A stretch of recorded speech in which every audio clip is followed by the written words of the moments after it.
당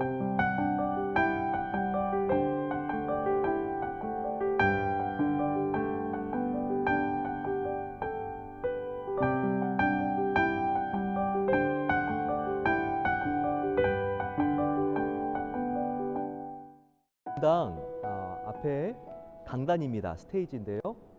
여기서 이제 찬양팀들이 쓰고 또 찬양대도 쓰고요. 그리고 앞에 강대상이 있어서 말씀도 전하고 이런 지금 무대가 되겠습니다.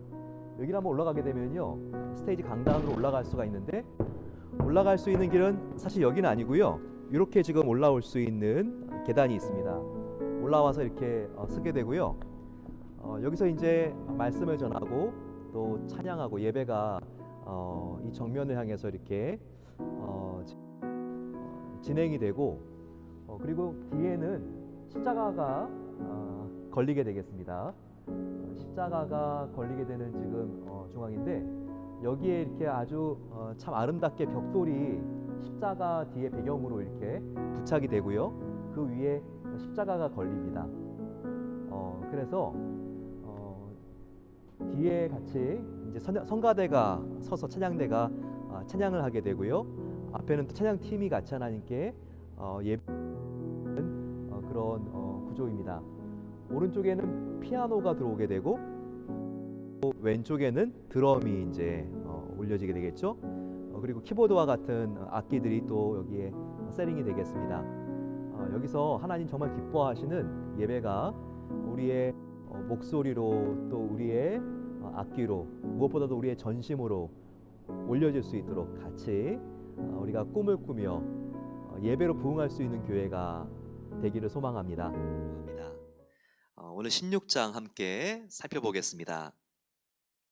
16장 예수님께서 악한 세대가 예수님이 정말 하나님의 아들인가에 대해서 한번 증거를 대봐라, 표적을 구할 때 예수님께서 어떻게 대답하시는지가 나와 있습니다. 또 예수님의 제자 베드로가 예수님께 신앙 고백을 하는 아주 참 특별한 장면이 여기 나와 있는데요. 우리 함께 그 말씀 속으로 들어가 보겠습니다. 16절, 바리새인과 사두개인들이 와서 예수를 시험하여 하늘로부터 오는 표적 보기를 청하니 라고 나와 있습니다. 당신이 그렇게 이제 지금은 하나님의 아들이라고 말하는데 증거를 한번 대봐라. 그러니까 예수님께서 뭐라고 말씀하십니까? 예수께서 대답하여 이르시되, 너희가 저녁에 하늘이 붉으면 날이 좋겠다 하고 아침에 하늘이 붉고 흐리면 오늘은 날이 굳겠다 하나니, 너희가 날씨는 분별할 줄 알면서 시대의 표적을 분별할 줄 모르느냐? 아침이나 그날 노을을 이렇게 보게 되면 어떻게 이제 날씨가 전개될 건지가 예측이 가능하다는 것이죠. 그것처럼 우리도 시대를 보면서 지금 영적으로 어느 때구나 분별할 수 있다. 이것을 가진 분별력이 필요하다라고 예수님께서 말씀하십니다. 그러면서 벌써 하나님의 아들 인자가 왔는데 너희들은 어디 다른 데서 인자를 찾느냐? 그리고 나를 보면 하나님께서 보내신 아들인 것을 믿어야지 왜 믿지 못하느냐? 이 영적인 분별력이 흐려진 자들아, 이 안에는 예수님의 책망이 담겨 있는 것입니다. 그러면서 예수님께서 내가 하나님의 아들이야 바로 말하지 않고, 이렇게 바리새인과 사두개인들은 그런 말을 해도 원래 의심하고 꼬투리를 잡기 위해서 물어본 거기 때문에 통하지가 않습니다. 그래서 이렇게 간단하게 예수님께서 말씀하십니다. 4절에, 악하고 음란한 세대가 표적을 구하나 요나의 표적밖에는 보여줄 표적이 없느니라. 너희들이 표적을 구한다고 내가 보여줄 수 있는 표적은 요나의 표적밖에 없어. 요나의 표적이 뭔지 지금 여러분들 아시겠습니까? 그 당시 바리새인들, 서기관들도요, 구약 박사들인데도 요나의 표적을 지금 예수님께서 무슨 의미로 말씀하시는지 그때 몰랐습니다. 요나의 표적이 뭐죠? 요나가 3일 동안 물고기 뱃속에 들어가 있다가, 큰 물고기 뱃속에 3일 뒤에 이 물고기가 토를 내서 뱉어서 요나가 바깥으로 나왔죠. 예, 바로 예수님께서 십자가에 죽으시고 부활하시는 것이 요나의 표적입니다. 요나의 표적은 하나의 비유인데 예수님이 십자가에 달려 3일 동안 죽으시잖아요. 그리고 3일 뒤에 요나가 큰 물고기 뱃속에서 이제 나오듯이 이제 사망 권세를 깨트리고 나와서 무덤에서 물고기 뱃속과 같은 그 어두운 무덤에서 나와서 부활하시잖아요. 그러니까 요나의 표적은 무엇인가? 바로 예수님의 십자가의 죽으심과 무덤에서의 부활을 말하는 겁니다. 똑같이 요나나 예수님이나 3일 그 어둠 속에 있었잖아요. 근데 이것을 믿음이 없는 바리새인, 사두개인들이 알 리가 없죠. 요나의 표적을 어떻게 그들이 그 의미를 알겠습니까? 예수님의 제자들도 잘 몰랐을 거예요. 그런데 예수님이 십자가에 죽으시고 부활하신 다음에 그들이 생각해 보니까 아, 요나의 표적이 바로 이것이었구나. 예수님께서 그때 말씀하신 요나의 표적의 의미가 바로 예수님의 죽음과 부활이었구나. 그것을 그들이 이후에서야 더 정확하게 깨닫게 되었을 겁니다. 어, 그리고 나서 5절부터는 또 다른 이 안에 사건이 펼쳐져 있습니다. 제자들이 건너편으로 갈새 떡을 가져가기를 잊었더니 도시락 챙기는 것을 제자들이 잊은 거예요. 네. 그랬더니 예수님께서 제자들에게 뭔가 콕 찌르는 말씀을 하십니다. 6절에 예수께서 이르시되 삼가 바리새인과 사두개인들의 누룩을 주의하라 하시니 7절에 제자들이 서로 논의하여 이르되 우리가 떡을 가져오지 아니하였다 하거늘. 지금 예수님과 제자들은요, 이 누룩의 의미를 알지 못하니까 서로 간에 말이 통하지가 않습니다. 제자들은 동문서답하고 있어요. 예수님과 같이 가까이 있었지만 제자들은 동상이몽입니다. 같이 누워 자도 다른 생각을 하며 살고 있는 사람들 같아요. 예, 예수님께서는요, 떡을 가져오라 이렇게 말씀하셨을 때 제자들이요 깜짝 놀랐습니다. 네, 그러면서 떡 챙겨왔어? 떡 안 챙겨왔지? 야, 예수님 얼마나 배고프신데 떡도 지금 잊어버리면 어떡해? 아, 진짜 왜 그러니 너는? 이런 식으로 서로 간에 막 이렇게 책임을 전가하면서 막 그들이 그랬던 거죠. 그러면서 예수님께서 더 이번에는요 누룩을 조심하라라고 하는 이야기를 하십니다. 그러니까 그 당시에 누룩이 뭐예요? 빵을 부풀리는 거잖아요. 빵도 없는데 그들이 지금 누룩도 안 가져왔으니까 야, 지금 우리가 떡도 안 가져왔지만 지금 여기서 만들려고 해도 만들 재료도 없다. 누룩도 안 가져오면 어떡하냐 그러면서 또 제자들이 또 서로 간에 막 책임 전가하고 또 다툼이 일어나는 거예요. 근데 예수님은요 지금 이 누룩을 왜 조심하라고 합니까? 어, 너희들이 빵을 만들어야 되는데 이 누룩을 소중하게 여기라. 제자들이 생각하는 그런 생각을 가지고 말씀하시는 게 아니었죠. 이 누룩은 뭐냐면요. 바로 바리새인들과 사두개인들, 그 당시에 유대교회 종교 지도자들의 바로 외식, 위선을 의미하는 겁니다.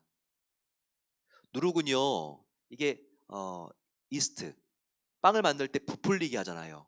그것처럼 그들을 정말 그들이 하나님의 율법의 정신도 지키지 않으면서 그들이 항상 성경 지식이 박식한 척 그리고 또 경건한 척 하는 바로 이 허영 덩어리인 그들의 삶의 모습을 풍자하는 것이 바로 이 누룩이라는 것이죠. 그래서 너희는 이 누룩을 조심해. 그것은 바리새인들과 같이 사두개인들과 같이 위선적이 되지 마.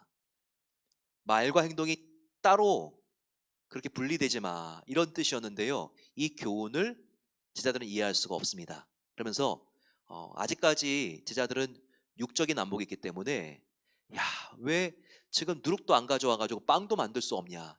그들이 그러고 이렇게 지금 다투고 있는 것입니다. 어, 그래도 제자들 보면요. 처음보다는 많이 예수님의 이제 그 말씀과 진리를 금방금방 이해하게 된 것을 알 수 있어요. 그들도 이 3년 동안 성숙해 가기 때문에 그런 것입니다. 그래서 처음에는 이 누룩의 의미가 무엇인지 모르지만 12절 보게 되면 그제서야 제자들이 떡의 누룩이 아니요 바리새인과 사두개인들의 교훈을 삼가라고 말씀하신 줄 깨달으니라. 예. 이렇게 그들도요 이제는요 금방금방 깨달을 수 있는 그 정도까지는 그들이 성숙해 온 것 같아요.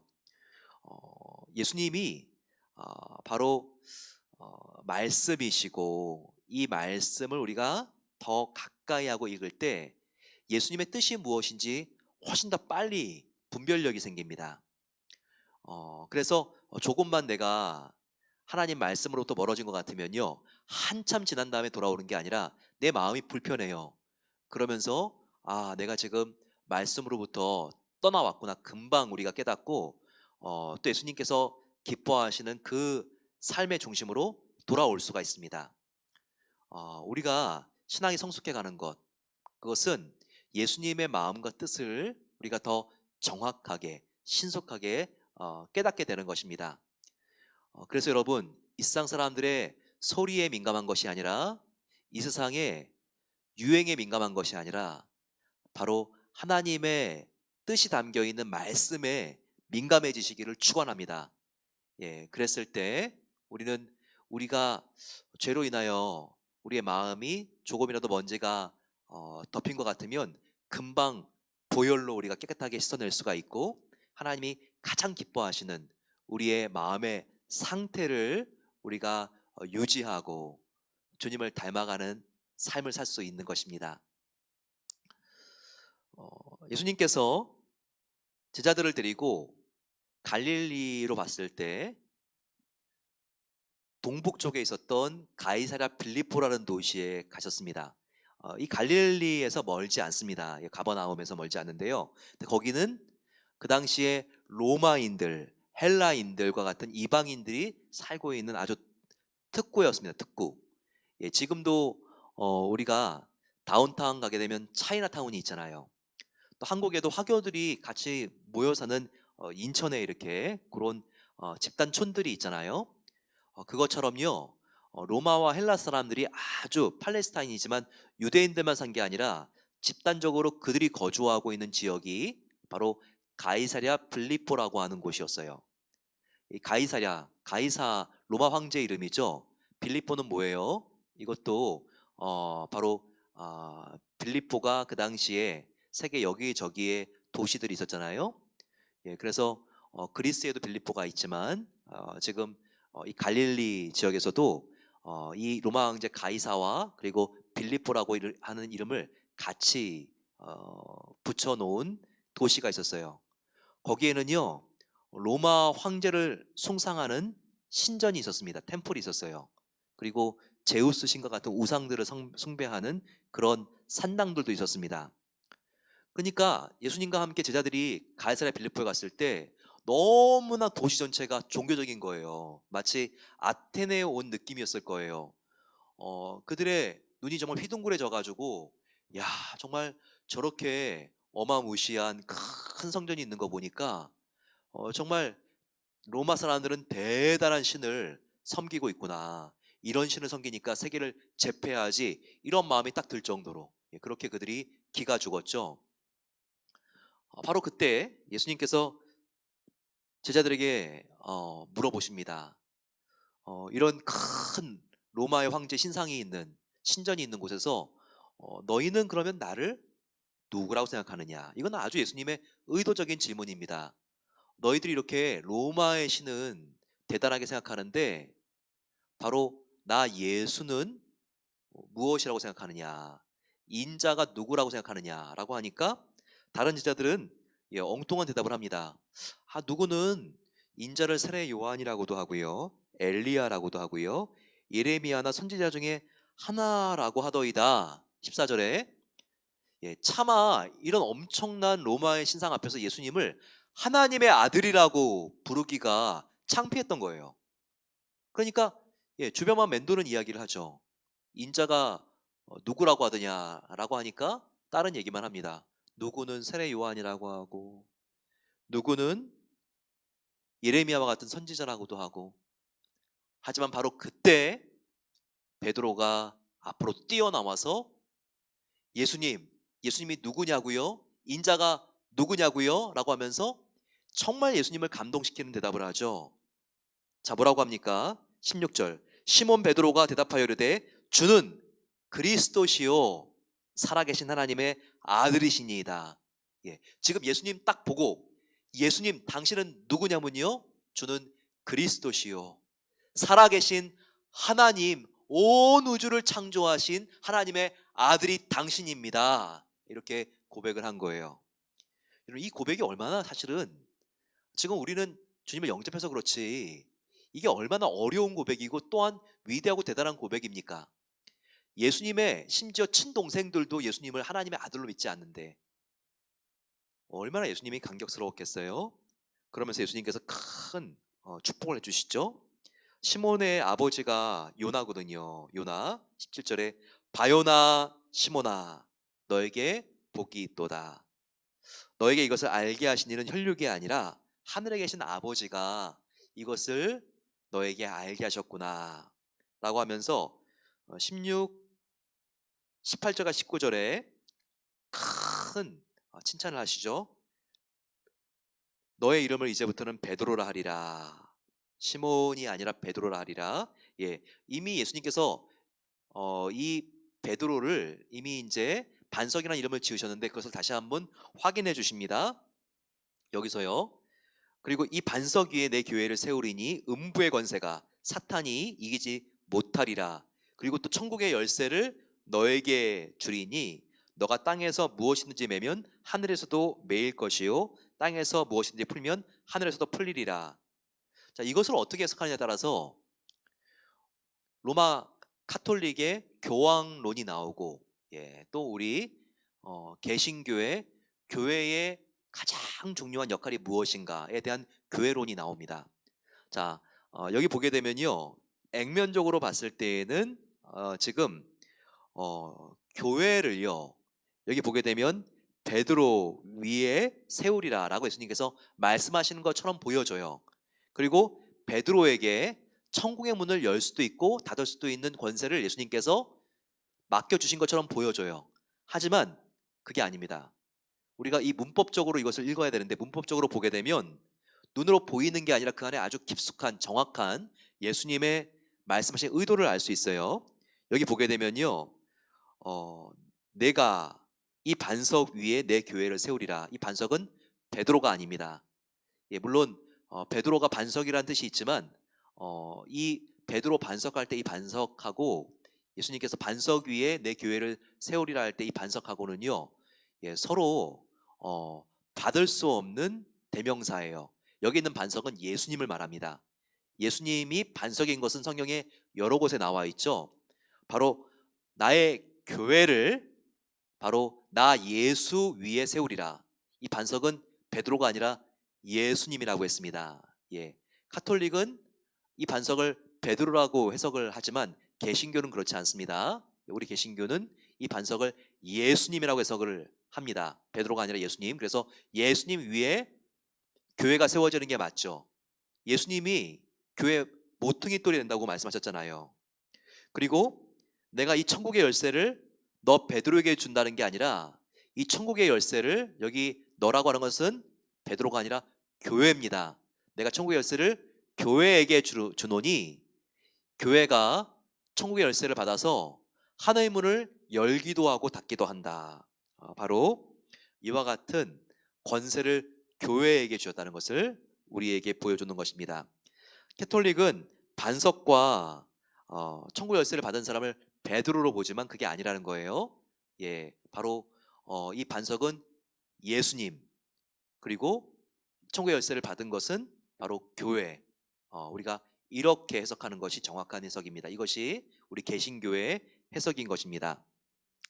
이 해석이 맞는 게요, 그 뒤에 보게 되면 21절부터 28절에 베드로가 예수님께서 십자가에 못 박히러 가신다 그러니까 굉장히 당황한 나머지 이제 예수님이 십자가에 달려 죽는 게 아니라 그렇게 인생의 역사의 실패자가 되는 게 아니라 로마 정권을 뒤집어 엎어가지고 나도 예수님 옆에서 한 자리 해야 되는데 감투를 내가 써야 되는데 예수님이 지금 죽으러 간다고 말하니까 말리고 싶었죠. 그래서 예수님 못 가십니다 라고 하니까 예수님이 뭐라고 베드로에게 꾸중하십니까?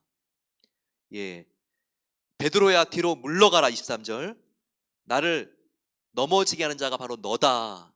너가 지금 사탄에게 시험이 들렸구나. 이렇게 베드로에게 말합니다. 그러니까 이렇게 인간 베드로, 이랬다 저랬다, 그리고 사탄에게 조종당하는 그런 허약한 인간 위에 교회를 세우면 예수님의 생명 같은 교회가 어떻게 온전할 수가 있겠어요? 분명히 반석 위에 교회를 세운다고 했는데 이 반석은 왔다 갔다 하고 연약한 베드로가 아니라 완전한 예수님이 맞다는 것을 우리가 이렇게 베드로가 바로 그 뒤에 칭찬받은 다음에 실수하는 장면을 통해서도 우리가 알 수 있습니다. 절대 예수님은 베드로같이 실수하는 사람 위에 교회를 맡길 수가 없습니다. 그래서 예수님께서 아주 중요한 말씀하시죠. 마태복음의 요절 말씀입니다. 24, 25절 말씀. 누구든지 나를 따라오려거든 자기를 부인하고 자기 십자가를 지고 나를 따를 것이니라. 누구든지 제 목숨을 구원하고자 하면 잃을 것이요 누구든지 나를 위하여 제 목숨을 잃으면 찾으리라. 이 마태복음은요, 특별히 예수님의 종된 삶을 보여주면서 우리도 예수님을 닮은 하나님의 종이 되어야 된다라는 것을 우리에게 강조하고 있습니다. 보세요. 예수님을 따라오려거든 우리가 룰루랄라 거리면서 우리에게 좋은 일만 기대하고 따라가는 게 아니라 내 자신을 부인해야 된다는 거예요. 나의 욕심, 자아중심적인 성향, 또 나의 자존심, 이런 부분들을 우리가 내려놓지 않고는 내가 정말 하나님을 위하여 포기하는 것이 한 가지라도 있지 않고서는 결코 하나님을 위해서 내가 불편해지는 것, 손해보는 것, 이런 것을 참을 수 없으면 제자가 될 수 없다는 것이죠. 날마다 우리 자신을 내려놓고 나의 성공을 내려놓고 십자가를 지고 예수님을 따를 때 예수님께서 참된 너는 나의 제자구나 이렇게 인정해 주시는 것입니다. 우리 같이 이렇게 주님을 따르는 내 자신의 욕심과 출세와 성공과 편하게 살려는 모든 욕망들을 내려놓고 주님이 나의 왕이십니다, 나는 주님의 종입니다, 이렇게 살아갈 수 있도록 하나님의 종으로서의 삶을 살았던 바로 지금 예수님처럼 그렇게 살아갈 수 있게 해달라고 우리 마음을 모아서 기도하겠습니다. 또한 하나님이시여, 우리의 신앙의 고백이 분명하기를 소망합니다. 주는 살아계신 하나님의 아들이라는 이와 같은 고백이 나의 피까지 흐를 수 있도록 도와 주시옵소서. 같이 한번 주여 함께 부르고 기도하겠습니다. 주여, 사랑의 아버지 하나님 감사합니다. 오늘 우리가 말씀을 통하여 신앙 고백이 분명한 하나님의 자녀들이 되길 소망합니다. 정말 예수님이 누구인가 정말 우리가 정말 가물가물하고 그분이 역사적인 하나의 인물로만 여겨지는 것이 아니라 그분이 나를 위하여 십자가를 지신 하나님의 아들인 것을 알게 하시고 나를 위하여 다시 사신 하나님의 아들을 아버지 우리가 정말 예수님으로 믿고 정말 아버지 우리가 고백하며 나가기를 소망합니다. 나의 구세주라는 것을 고백하게 하시고 내가 정말 하나님의 아들을 통하여 영생을 얻었다는 것을 날마다 기뻐하며 살아갈 수 있도록 도와주시기를 기도합니다. 아버지, 우리가 이 천지를 만드신 하나님으로부터 당신의 생명이 담겨져 있는 사랑의 선물을 받았습니다. 예수님을 우리가 아버지 하나님 선물로 받은 자로서 날마다 감사하며 아버지 이것이 얼마나 큰 가치인지 우리가 알며 하나님께 날마다 기쁨으로 나아갈 수 있기를 기도합니다. 하지만 주님, 우리가 구원받은 것으로만 끝나면 안 되겠습니다.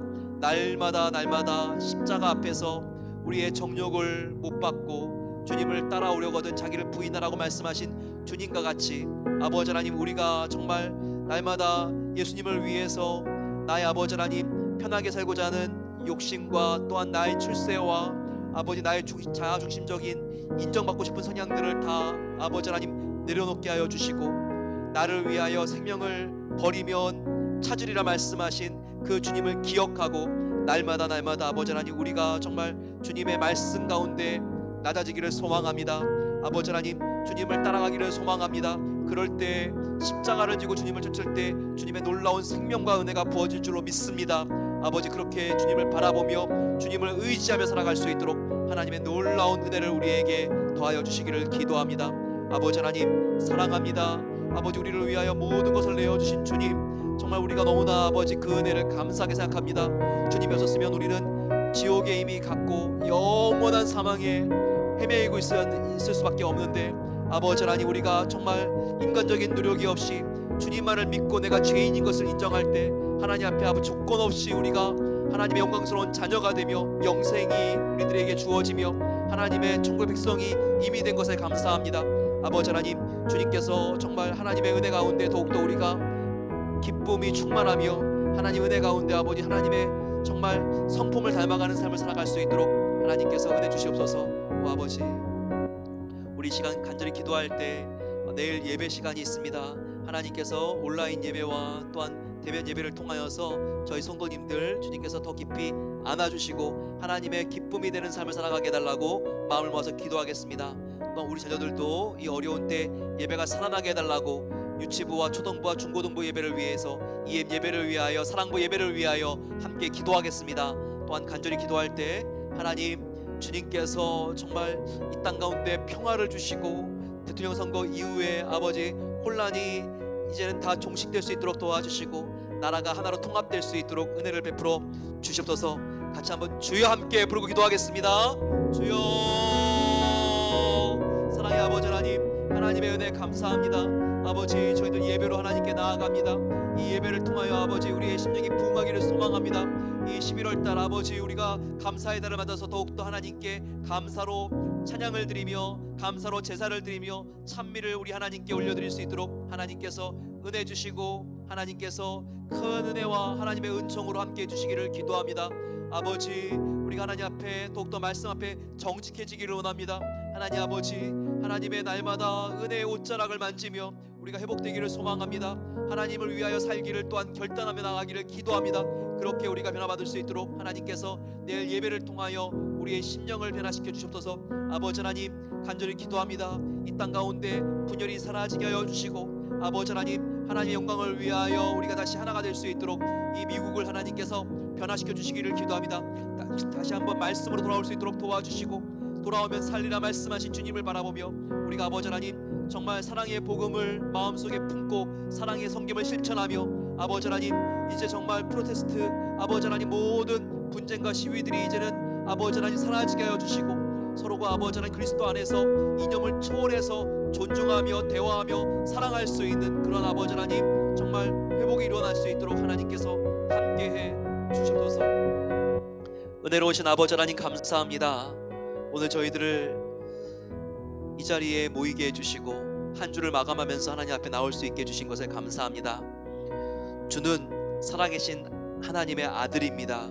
이 고백이 저희들 혈관을 통해서 뼛속까지 깊이 고백되어지기를 간절히 기도합니다. 아버지, 우리를 새롭게 하시고 날마다 우리가 새 노래와 새 찬양과 새 고백으로 하나님께 나가게 하옵소서. 무엇보다 아버지 하나님, 십자가의 원리는 우리를 위하여 생명을 잃었을 때 부활하신 주님과 같이 우리도 우리 자신을 부인하는 것입니다. 예수님을 믿을 때 우리에게 따라오는 불편함과 어려움과 환란이 있다 할지라도 우리가 아버지 하나님 주님을 높이고 우리 자신을 겸손히 낮추는 삶을 살아갈 수 있도록 도와 주시옵소서. 거창하지 않더라도 매 순간 선택의 순간마다 이 말을 해야 될까 하지 말까 이 순간마다 우리가 하나님의 선한 뜻과 사랑을 붙잡고 나의 혈기대로 살지 않는 것이 바로 우리가 하나님 앞에 십자가를 지는 삶입니다. 우리 자신을 부인하는 삶입니다.